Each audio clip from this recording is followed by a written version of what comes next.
রমজান আসলেই গৃহিণীদের ব্যস্ততা শেষ নাই। আর এই যে রমজানে তো একটু স্পেশালভাবে রান্না করতেই হয়। আর এই তো দেখতে দেখতে রমজান মাসও চলে এসেছে। আর হচ্ছে রহমতের রোজার দিনগুলো পার করতে কিন্তু বেশ ভালোই লাগে। তো রোজা তো চলেই আসলো, আজকে হচ্ছে প্রথম রোজা। তো এই যে আমি এখন হচ্ছে দুপুরের দিকে একটু রান্না বসিয়ে দিয়েছিলাম।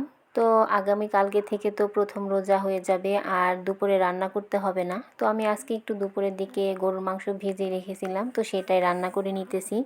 যাদের রান্না করতে ভালো লাগে তাদের তো আবার এক্সট্রা রান্না রোজার মাসে এসে যোগ হয়, যে রোজার মাসে তো ইফতারির জন্য রান্না বান্না করতে হয়। তো আগামীকালকে থেকে তো আবার বাড়তি রান্না করতেই হবে।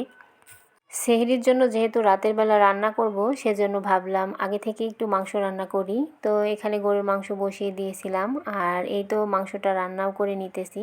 আর মাংসের মধ্যে একটু আলু দিয়ে দিয়েছি আর আমার রান্নাটা কিন্তু প্রায় হয়ে এসেছে। রমজানের আগে আজকে হচ্ছে শেষ দুপুরের খাওয়া দাওয়া। তো এদিকে মাংসটা রান্না হয়ে গেছে, তো নামিয়ে নিলাম। আর এদিকে হচ্ছে আমি একটু করলা ভাজি করে নেব, তো সেটাও এখানে দিয়ে দিলাম। তো শুধু মাংস খেতে ভালো লাগে না, তো তার সঙ্গে একটু ভাজি হলে কিন্তু খেতে ভালো লাগে। পুরো এক মাসের জন্যে আর দুপুরে ব্যস্ত হয়ে রান্না করতে হবে না, কারণ সেহরিতে রান্না করে সবাই রোজা রাখবে। আর এই তো দুপুরের জন্য রান্না করে নিয়েছি আর এখানে খেতেও দিয়ে দিয়েছিলাম। আর দুপুরের খাওয়া দাওয়া শেষ করে হচ্ছে এই যে আমার টুনটুনি বুড়িটা, যে আমার ঘরের প্রাণ। আসলে ছোট বাচ্চারা হচ্ছে বাড়ির হাসি খুশি আর সৌন্দর্য। ওরা যে এত সুন্দর করে খেলাধুলা করে এটা দেখতেও বেশ ভালো লাগে, তাই না? আর আমার বুড়িটা সে তো একটু বেশি দুষ্টু। সে হচ্ছে অন্যান্য বাচ্চাদের সঙ্গে এতটা পরিমাণে খেলতে পছন্দ করে।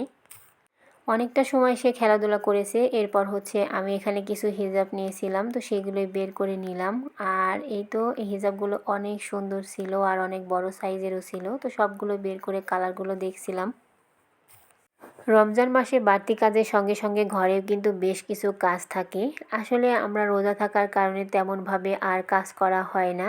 একটু তো অলসতা কাজ করেই, কারণ রাতের বেলা যেহেতু উঠতে হয়।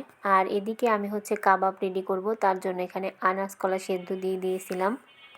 আর আজকে আমি আনাজ কলা দিয়ে কাবাব বানাবো, কারণ আনাজ কলার এই কাবাবটা খেতে কিন্তু বেশি ভালো লাগে। আর যেসব বাচ্চারা একদমই কলা খেতে চায় না, তো তাদের জন্য এভাবে করে কিন্তু কলা দিয়ে কাবাব বানিয়ে দিতে পারেন, বাচ্চারা খেতে পছন্দ করবে।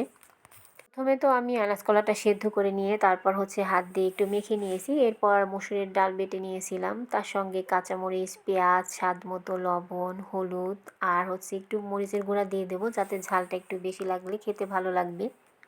আসলে আমাদের প্রত্যেকটা বাড়ির বাচ্চারাই হচ্ছে এই যে সবজি তো খেতেই চায় না, আবার দেখা যায় যে কলা বা মাংস যে কোনো জিনিসই হোক না কেন খাওয়া নিয়ে খুবই বিরক্ত করে। তো কলাটাকে আমি ওদেরকে খাওয়ানোর জন্য ভাবলাম যে একটু কাবাব বানিয়ে দিই। তো কাবাব বানানোর জন্য এখানে আমি সবটা একবারে সুন্দরভাবে হাত দিয়ে মিক্সড করে নিয়েছি।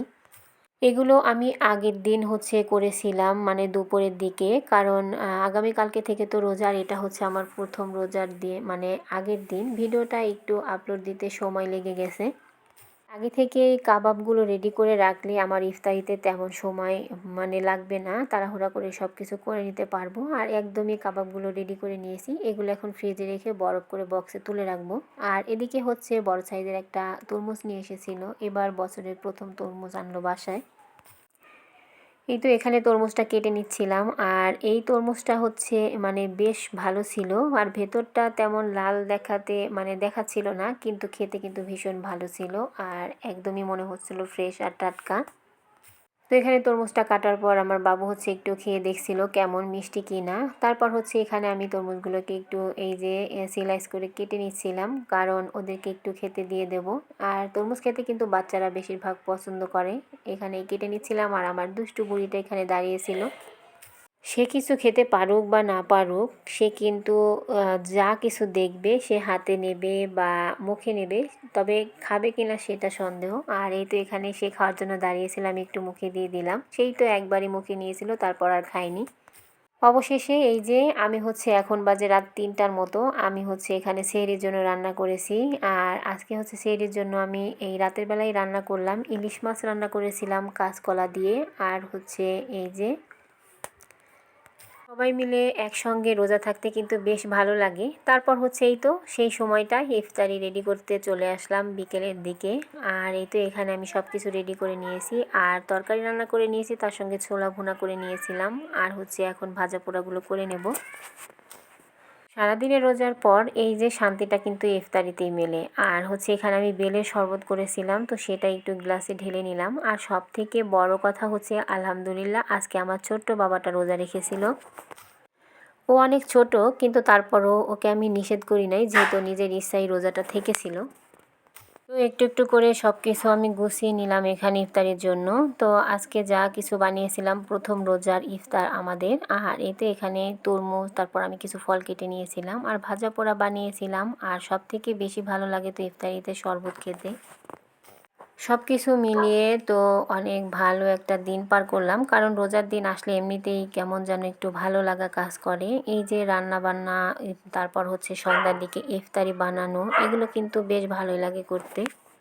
আর তাড়াহুড়া করে বানিয়েছিলাম, সেজন্য আমি আর এগুলোর ভিডিও করতে পারি নাই। তো সেজন্য এইদিকে এখানে সব কিছু গোছানোর সময় আপনাদের সঙ্গে শেয়ার করলাম। তো আজ এ পর্যন্তই, সবাই ভালো থাকবেন, আল্লাহ হাফেজ।